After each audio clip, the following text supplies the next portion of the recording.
बड़ी खबर है युद्धपोत डिस्ट्रॉयर की मिडिल ईस्ट में तैनाती को लेकर, जहां मध्य पूर्व में अमेरिकी एयरबेस पर भी हलचल तेज। समंदर के ऊपर लगातार निगरानी उड़ान जारी है। C-17, C-5 विमानों से लगातार अमेरिकी सेना पहुंच रही है।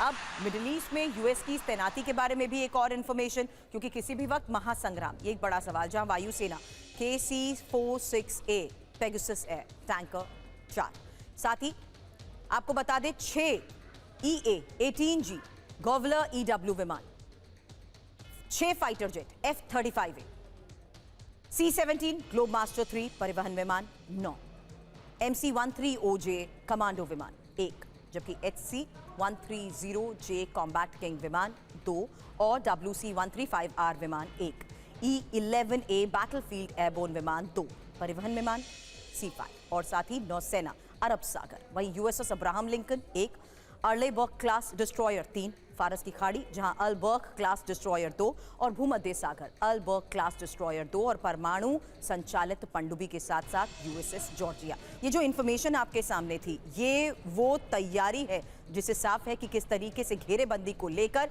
ये महज एक प्रोजेक्शन नहीं है, डिप्लॉयमेंट्स हो चुके हैं। और ईरान के खिलाफ अमेरिका की नई रणनीति, एक और खबर, अचानक रडार से गायब हुआ USS अब्राहम लिंकन और युद्धपोत का ट्रांसपॉन्डर भी बंद किया गया। ईरान के रडार से छिपाने के लिए यूएस का ये प्लान। अमेरिकी मीडिया के हवाले से इसको लेकर क्या बड़ी खबर सामने आई है, क्योंकि अब USS अब्राहम लिंकन भी तैयार है और समंदर से बारूदी प्रहार को लेकर यह खबर, अमेरिका की वो रणनीति है जहां USS अब्राहम लिंकन का ट्रांसपॉन्डर बंद किया गया। अचानक रडार सिस्टम से अमेरिकी युद्धपोत गायब हुआ। लोकेशन छिपाने के लिए ट्रैकिंग सिस्टम से बाहर हुआ वॉरशिप। ईरानी रडार की पहुंच से बाहर हुआ USS अब्राहम लिंकन।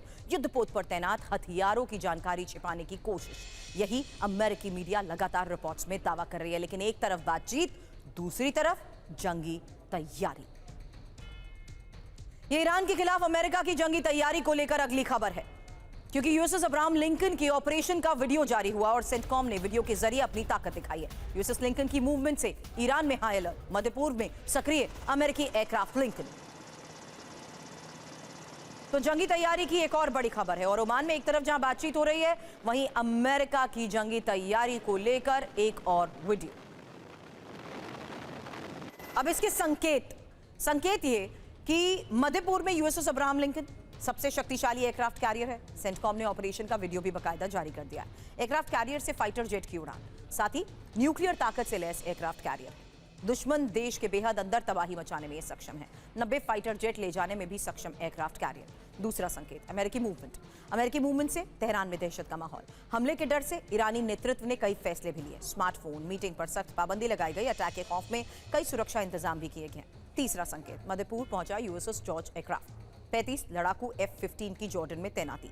गल्फ क्षेत्र में थार पैट्रियट भी लगाए गए हैं। हालांकि मनीष, अभी भी टिल नाउ बातचीत की टेबल पर पहुंचने से पहले तक एक्सपर्ट्स ये मानते हैं कि अमेरिका सैन्य कार्रवाई करने का दुस्साहस नहीं कर सकता। दुस्साहस इसलिए क्योंकि वो जानते हैं कि अमेरिका के लिए, इजराइल के लिए कितनी वल्नरेबल ये सिचुएशन हो सकती है। सवाल अभी भी यही है, क्या इसी ताकत के बलबूते अपनी यूरेनियम इनरिचमेंट को सीमित करने का दबाव अमेरिका बना पाएगा? क्या इस बैठक में उसका सीमित होना, यानी परमाणु क्षमता को सीमित रखने का फैसला, उसकी आर्थिक स्थिति को देखते हुए अमेरिका की डील के तहत एक फैसला हो सकता है कि वो प्रतिबंध तक हटाने की कोशिश करे? देखिए, बात यह है कि बात तो ये लोग पिछले साल भी कर रहे थे। पूरा अप्रैल में ये बातचीत करते रहे और फिर 12-13 जून की रात में क्या हुआ, किस तरीके से इजराइल ने एक सरप्राइज ऑपरेशन किया और ईरानियन मिलिट्री के टॉप लीडरशिप में 1 दर्जन से भी अधिक लोगों को मार दिया था। इस बार भी बात यह है कि अमेरिका और ईरान तो बात कर रहे हैं और ईरान के विदेश मंत्री ने कहा भी कि वो खुले मन से जा रहे हैं बात करने, लेकिन इस बातचीत को लेकर इजराइल में एक अलग किस्म की एंग्जाइटी है। उनका मानना यह है कि बातचीत के बहाने अगर कम ले देकर ये कोई सॉल्यूशन निकाल लेते हैं तो ईरान को फिर कमजोर कभी नहीं किया जा सकेगा। इजराइल का मानना है कि यही समय है जब ईरान पर सत्ता परिवर्तन किया जा सकता है, ईरान को उसके हथियार खत्म किए जा सकते हैं। इसलिए हर हालत में ईरान के खिलाफ मिलिट्री एक्शन होना चाहिए। अमेरिका भले ही ना चाहे, लेकिन इजराइल या तो डायरेक्टली या इनडायरेक्टली अमेरिका को इस जंग को शुरू करने के लिए दबाव डालेगा और होना यही है। यही ईरान का भी असेसमेंट है।